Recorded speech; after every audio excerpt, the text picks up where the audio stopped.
এর পরের যে স্কুলটা আছে সেটা হলো গেস্টাল্ট স্কুল অফ সাইকোলজি। এটাও ম্যাক্স ওয়ার্দিমার এস্টাবলিশ করেছিলেন। গেস্টাল্ট স্কুলের একটি মাত্র কনসেপ্ট, সেটা হচ্ছে আমরা যা কিছু পারসিভ করব আমরা সেটার হোলটা পারসিভ করব, মানে পুরোটা পারসিভ করব। এটার মানে কি, এখানে পারসিভ আর হোল এই দুটো ওয়ার্ড একটু ভারী, তাই তো? মানেটা কি সেটাই তো আমরা জানি না। তো হোলনেস বা এই পারসিভ মানে কি, কিছু জিনিসকে বোঝা, ঠিক আছে? যখন আমরা কোনো কিছু সেন্স করছি, যেটা আমাদের কি 5 সেন্স অর্গ্যানস যেগুলো আছে, 5 সেন্সারি অর্গ্যানস দিয়ে আমরা সেন্সেশন হয় আমাদের। সেন্সেশন থেকে আমরা যখন সেটাকে মিনিং দিচ্ছি সেটাকেই কি বলা হচ্ছে, পারসেপশন। তাহলে সেন্সেশনের মিনিং, যখন সেন্সেশনকে আমরা যখন মিনিং দিচ্ছি সেটা আমার হয়ে যাচ্ছে পারসেপশন। পারসেপশনের ব্যাপারে তোমরা ডিটেলে পরে পড়বে আরও। পারসেপশনের মেনলি কি বলতে চায় গেস্টাল্টরা, এরা বলে যে আমরা যখন কোনো একটা ছবিকে দেখি, অর্থাৎ একটা ফটো ধরো, ফটো অ্যালবামে তুমি একটা ফটো দেখছো, একটা ধরো কোনো পার্সনের ছবি আছে আঁকা, তো সেই ফটোটাতে তুমি কি দেখলে? তুমি কি পার্সনটাকে পুরো ছবিটা নিয়ে দেখলে, নাকি সেই ছবিটার মধ্যে পার্সনটার চোখটাকে একবার দেখলে, একবার নাকটাকে দেখলে, এই দিকে কিছু হয়তো গাছপালা আছে সেটাকে দেখলে? সেইভাবে তো আমরা কোনো ছবিকে পারসিভ করি না। তাহলে গেস্টাল্ট স্কুলের মেন কনসেপ্টটাই এটা, যে আমরা যা কিছু পারসিভ করব সেটাকে আমরা অ্যাজ আ হোল পারসিভ করব। তাহলে দ্য হোলনেস অফ এভরিথিং, এটা হচ্ছে গেস্টাল্ট সাইকোলজির main concept. Perceive and interpret the whole rather than individual parts. আমরা কোনো একটা বস্তুকে বা কোনো একটা অবজেক্টকে পার্টে ভেঙে দেখি না, সেটাকে আমরা অ্যাজ আ হোল দেখি। তো গেস্টাল্ট এই ধারণাটা প্রথম দিয়েছিল। গেস্টাল্টের অনেক ল আছে, সেগুলো পড়বে। ওদের মেন কনসেপ্ট হচ্ছে 5 ফেনোমেনন। 5 ফেনোমেননের ব্যাপারেও তোমরা জানবে। যখন পারসেপশন চ্যাপ্টারটা পড়বে সেই সময় 5 ফেনোমেনন বা গেস্টাল্টের স্কুলের ব্যাপারে সমস্ত ইনফরমেশন ডিটেলে তোমরা জানবে। এই লগুলো কিছু প্রিন্সিপালস আছে, সেগুলোর ব্যাপারেও পরে তোমরা পড়বে। তাহলে গেস্টাল্ট সাইকোলজিতে যারা বিশ্বাস করতো তারা মনে করতো যে সাইকোলজিতে আমরা এই সমস্ত জিনিসপত্রগুলো নিয়ে পড়াশুনো করব। এখানে কিন্তু কোনো মাইন্ডের কনসেপ্ট এরা দেয়নি। এরা বলেছে আমরা পারসেপশন নিয়ে কাজ করব, বা আমরা যেটা দেখি সেইটাকে নিয়ে সাইকোলজিতে পড়াশুনো করা হবে। এবার এখানের মধ্যে তোমাদের একটা ইম্পর্টেন্ট কোয়েশ্চেন যেটা এক্সামে আসে, সেটা হচ্ছে গেস্টাল্ট সাইকোলজি যারা ফলো করতো তাদের নাম লিখতে দেয়। অর্থাৎ গেস্টাল্ট সাইকোলজিতে যারা বিশ্বাস করতো সেরকম 3 জন প্রধান চরিত্র, তো সেখানে 3 জনের নাম, একজন তো ফাউন্ডার যিনি ছিলেন ম্যাক্স ওয়ার্দিমার, আরেকজন ছিলেন কুর্ট কাফকা, আর থার্ড যিনি তিনি হলেন উলফগ্যাং কোহলার। এই 3 জনের নাম কিন্তু তোমাদের মনে রাখতে হবে, কারণ এটা কোয়েশ্চেনে আসে, ইম্পর্ট্যান্ট।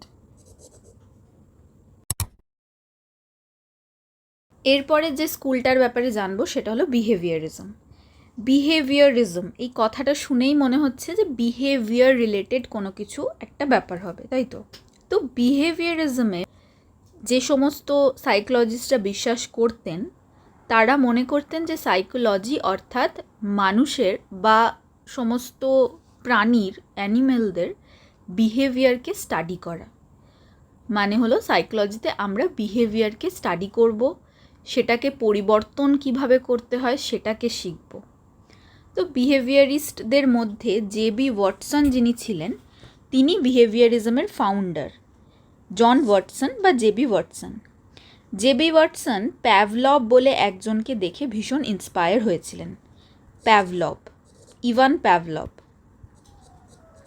তোমরা কি কখনো ইভান প্যাভলভের কোনো স্টাডির ব্যাপারে পড়েছো? ক্লাসিক্যাল কন্ডিশনিং যেটাকে বলে। তো ক্লাসিক্যাল কন্ডিশনিং স্টাডিতে মেনলি কী করেছিল প্যাভলভ? একটা কুকুরকে সে এটাই দেখতে চেয়েছিল যে বেল বাজানোর সাথে সাথে কুকুরটা স্যালাইভেট করে কিনা, কারণ কুকুর ন্যাচারালি বেল বাজানোতে তো স্যালাইভেট করে না। তো সেটা কি, সেটা হলো নিউট্রাল স্টিমিউলাস। নিউট্রাল স্টিমিউলাসটা কী ছিল? বেল। আর আনকন্ডিশনড আনকন্ডিশন স্টিমিউলাসটা কি, সেটা হলো ফুড।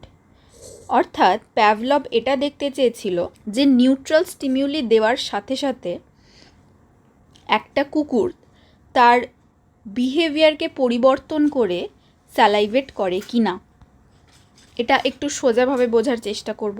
তো তার জন্য একটা গল্প শুনতে হবে যে প্যাভলভ কিভাবে মেনলি এই এক্সপেরিমেন্টটা করলো বা ওনার মাথায় কিভাবে এই কনসেপ্টটা এলো।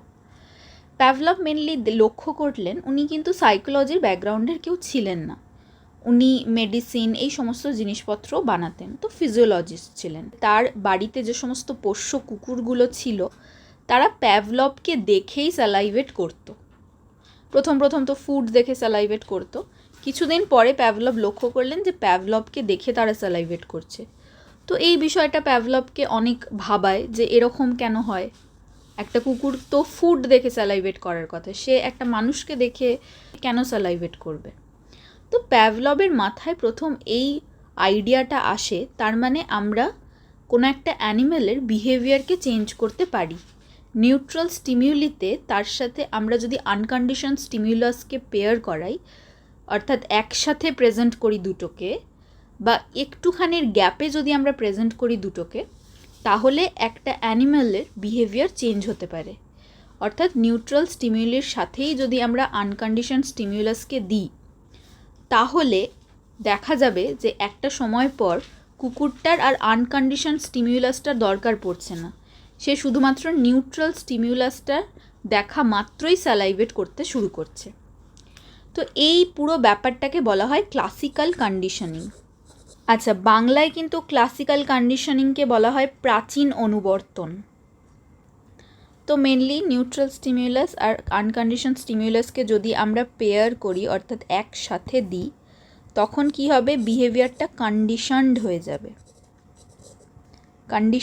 যাবে আর নিউট্রাল স্টিমিউলাসটা পরিবর্তন হবে কন্ডিশনড স্টিমিউলাসে। অর্থাৎ বেলটা দেখেই ডগটা কি করবে, স্যালাইভেট করতে শুরু করবে। বেল দেখে নয়, বেলের আওয়াজ শুনে ডগটা স্যালাইভেট করতে শুরু করে দেবে, অর্থাৎ আনকন্ডিশন স্টিমিউলাসটার আর প্রয়োজন পড়বে না। তো এই এক্সপেরিমেন্টটা প্যাভলভ করেছিল, এটা দেখে ইন্সপায়ার হয়েছিলেন জেবি ওয়াটসন, অর্থাৎ যে বিহেভিয়ারিজমের ফাউন্ডার ছিলেন, মানে আচরণবাদের। বিহেভিয়ারিজমের বাংলা হচ্ছে আচরণবাদ। তো উনি মেনলি এই ক্লাসিক্যাল কন্ডিশনিংয়ের এক্সপেরিমেন্টটা একটা বাচ্চার ওপর করেছিল। জেবি ওয়াটসনের যে স্টাডিটা, সেটার নাম ছিল লিটল অ্যালবার্ট স্টাডি। উনি মেনলি লিটল অ্যালবার্ট স্টাডিটাতে কী করেছিলেন, অ্যালবার্ট বলে একটি বাচ্চাকে তিনি একটা সাদা ইঁদুর আর একটা লাউড নয়েজ, এই দুটোকে কম্বাইন্ড করে কন্ডিশনড রেসপন্সটা চেয়েছিলেন। তো সেটা কীরকম হয়েছিল, উনি অ্যালবার্ট বলে যে বাচ্চাটা ছিল তাকে প্রথমে একটা হোয়াইট মাউস দেখায়। এবার হোয়াইট মাউস দেখে কি বাচ্চারা ভয় পায় না। তাহলে হোয়াইট মাউসটা কি হবে, নিউট্রাল স্টিমিউলাস, অর্থাৎ কোনো রিয়াকশন দেবে না, রিয়াকশন ইন দ্য সেন্স কোনো ডিজায়ার্ড রিয়াকশন দেবে না। হোয়াইট মাউসকে দেখে একটা বাচ্চা কি ভয় পাবে, সে তো পাবে না। সে হয়তো দেখবে যে একটু নড়ছে মাউসটা, তো সে হয়তো হাত দিতে যাবে বা একটু দূর থেকে দেখবে, কিন্তু একদম এক্সট্রিম লেভেলের ভয় কি পাবে না। তো এটা তাহলে আমাদের নিউট্রাল স্টিমিউলাস। এবার জেবি ওয়াটসন এটার সাথে একটা লাউড নয়েজ, যেটা বাচ্চারা ভয় পায়, লাউড নয়েজ, খুব জোরে আওয়াজকে তো বাচ্চারা ভয় পায়, তো সেটা পেয়ার করেছিলেন, অর্থাৎ একসাথে দিয়েছিলেন। তাহলে এটা আমাদের কাছে কি হলো, লাউড নয়েজটা বাচ্চাটার কাছে আনকন্ডিশন স্টিমিউলাস। এবার বাচ্চাটা কি করলো, এইটা কিছুদিন কন্টিনিউ হওয়ার পর, অর্থাৎ হোয়াইট মাউসটাকে রাখা হতো, বাচ্চাটা যখনই সেটাতে হাত দিতে যেত এই জোরে সাউন্ডটা বাজানো হতো। স্বাভাবিক বাচ্চাটা ভয় পাবে সাউন্ডটা শুনে। তো এটা বেশ কিছুদিন কন্টিনিউ করার পর জেবি ওয়াটসন লক্ষ্য করলেন, যখনই হোয়াইট মাউসটাকে শুধু বাচ্চাটার কাছে প্রেজেন্ট করা হতো, বাচ্চাটা ভীষণভাবে কেঁদে উঠতো ভয়ে, কারণ তার বিহেভিয়ারটা কন্ডিশনড হয়ে গেছে, অর্থাৎ অনুবর্তন হয়ে গেছে তার বিহেভিয়ারটা। তো এখানে বাচ্চাটা একটা ভয় তৈরি হয়ে গেল, হোয়াইট কালারের মাউস দেখলেই ও লাইফে এবার যখনই হোয়াইট কালারের মাউস দেখবে ও ভীষণ ভয় পাবে, বড় হয়েও বাচ্চাটা বুঝবে না যে সে কেন ভয় পায়। তাহলে আমাদের লাইফেও এরকম অনেক এক্সাম্পল আমরা খুঁজে পাবো যদি দেখি অনেক নিউট্রাল স্টিমিউলাসকে আমরা ভয় পাই, অর্থাৎ সেটা আমাদের কন্ডিশনড হয়ে গেছে কোনো একটা আনকন্ডিশন স্টিমিউলাসের সাথে পেয়ার করিয়ে। সেটা হয়তো আমাদের ওপর কেউ এক্সপেরিমেন্ট করেনি, কিন্তু এনভায়রনমেন্ট থেকে আমরা এরকম পেয়েছি। সেই কারণে আমরা আজকে যে জিনিসটাতে ভয় পাই, যেটা ভয় পাওয়ার আসলে কথা নয়, সেই জিনিসটাতে সেই কারণেই ভয় পাই। আচ্ছা, এটার একটা এক্সাম্পল আমি দিচ্ছি, রিয়েল লাইফ এক্সাম্পল যেটা হতে পারে। ধরো কোনো একটা ছোট বাচ্চা যখন প্রথমবার ইনজেকশন নিতে যায় হসপিটালে, সে তো ডক্টরটাকে প্রথমে দেখে ভয় পাওয়ার কথা নয়। কোনো ডক্টরকে দেখে কি আমাদের ভয় পাওয়ার কথা? একদম ছোট্ট বাচ্চা, সে সবে জন্মেছে, সে হসপিটালে যাচ্ছে ইনজেকশন নিতে, মা নিয়ে যাচ্ছে। তো বেসিক্যালি তাকে যখন ইনজেকশনটা দেওয়া হয় তখন তার ভীষণ ব্যথা লাগে, সে প্রচণ্ড কাঁদে। তাহলে এটা বাচ্চাটার কাছে একটা আনকন্ডিশন স্টিমিউলাস, ইনজেকশনটা, যেটার ব্যথা পেয়ে বাচ্চাটা কাঁদছে। কিন্তু ডক্টরকে দেখে ভয় পাওয়ার কথা নয়, ডক্টরকে দেখে ব্যথা পাওয়ার কথা নয়, কাঁদার কথা নয়। তাহলে ধীরে ধীরে কি হয়, বাচ্চাটা যখন ডক্টরটাকে দেখবে তখনই সে কাঁদতে শুরু করবে, বা তখনই সে ভীষণভাবে ভয় পাবে। কেন না, সে বুঝবে এরপরেই নিশ্চয়ই আমার ইনজেকশনটা দেবে, আমাকে ইনজেকশন আসছে এরপরে। তো এই কারণে অনেক বাচ্চার মধ্যে ডক্টরকে দেখে ভয় পাওয়া বা হসপিটাল দেখে ভয় পাওয়া দেখা যায়। এটা যে কোনো বাচ্চাদের হসপিটালে গেলেই তোমরা দেখতে পাবে, দরজায় ঢোকার আগেই বাচ্চাটা কাঁদতে শুরু করে দেয় বেসিক্যালি। কী কারণে? কারণ আগে তারা যে ব্যথাটা পেয়েছে সেই ভয়টা বা সেই ব্যথাটা কন্ডিশনড হয়ে গেছে। কন্ডিশনড হয়ে গেছে কার সাথে? নিউট্রাল স্টিমিউলাসটার সাথে। অর্থাৎ ডাক্তারকে দেখে বা ডাক্তারের দরজাটা দেখে, হসপিটালের গেট দেখে তারা কাঁদতে শুরু করে দেয়। তো বিহেভিয়ারিজমে মেনলি জেবি ওয়াটসন এই কথাটাই বললেন যে আমরা বিহেভিয়ারকে চেঞ্জ করতে পারবো, পরিবর্তন করতে পারবো আমাদের যেমন ইচ্ছা মতো সেরকমভাবে, এক্সপেরিমেন্টের মাধ্যমে। আর তোমরা যে শিখন চ্যাপ্টারটা পড়বে, অর্থাৎ লার্নিং যে চ্যাপ্টারটা পড়বে, সেখানে বিহেভিয়ারিস্টদের ব্যাপারে অনেক কিছু জানবে, বিহেভিয়ারিজমের ব্যাপারে। জেবি ওয়াটসন ছাড়াও আরও অনেকে অনেক এক্সপেরিমেন্ট করেছে, সেগুলোর ব্যাপারে তোমরা জানবে।